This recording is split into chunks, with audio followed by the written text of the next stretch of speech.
Hi everybody, Jason DeBono, President of Newview Trust Company. And today we're going to talk about a topic that we get a lot of questions about, and that is, how do I save for retirement and how much do I need to save? It's a question that has many answers, but I'll try to give some framework and context around the things that you should be considering. First, I'm reminded back of a commercial many years ago for one of the large financial services firms. And it was, if you recall, people walking around with a number. And the idea behind it was everybody should have a number. And what I loved about that advertisement was it really helped people focus on the end. And so today we kind of save based on how much money do I make, how much money can I put away of that, and then when the year gets to the end and we start actually having to pony up the money to put into our retirement accounts, we tend to always scale it back a little bit. And so we're saving based on what we're doing today, not saving where we want to get to tomorrow. It's one of the reasons why 401ks are such powerful tools, because it's taken out of your paycheck before you have the ability to either spend it or commit it to other things. But I wholeheartedly believe in the idea that you have to begin with the end in mind. So there's lots of different schools of thought out there. Some people say you need 80% of the average of your last 3 years' earnings. Some people say there's a multiplication formula that you can plug in and figure out what that number is. I'm not sure that any one of those is better than the other, but with a simple future value of money calculator, you can forecast, when do you want to retire? Do you want to retire at 50, at 60, at 20, at 80? How many years do you think after retirement you'll need to have funds to pay for things? The other thing that's important is, your retirement plan going to be your sole source of income? Or do you have other passive investments that may generate income for you to supplement some of your retirement money? So when you get to that point and you start to realize that at any point of retirement, you have to have enough money to get to the end of your life, and whatever that is. And hopefully you have not only enough to get to that point, but enough to live the lifestyle that you want.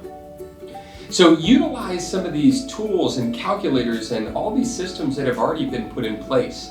A quick Google search of how much money do I need to retire will yield hundreds and thousands of results where you can plug some makeshift numbers in and get a feel. But the part that's important is to determine roughly when do you want to retire and what do you want your lifestyle to look like. Because saving for retirement is a byproduct of how well you put money away and how well that money you put away grows. So when we talk about self-direction, we're really here to help you take full advantage of the investment options that are available to you.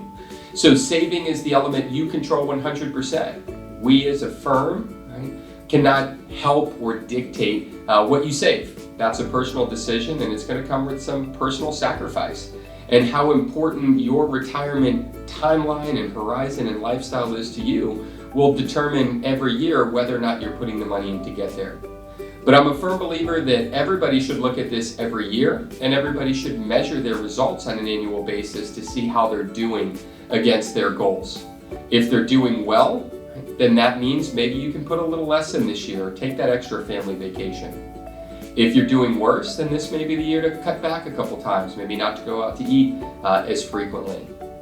At any point in the process, you can adjust what your end result looks like in terms of how much money and what lifestyle you want to live.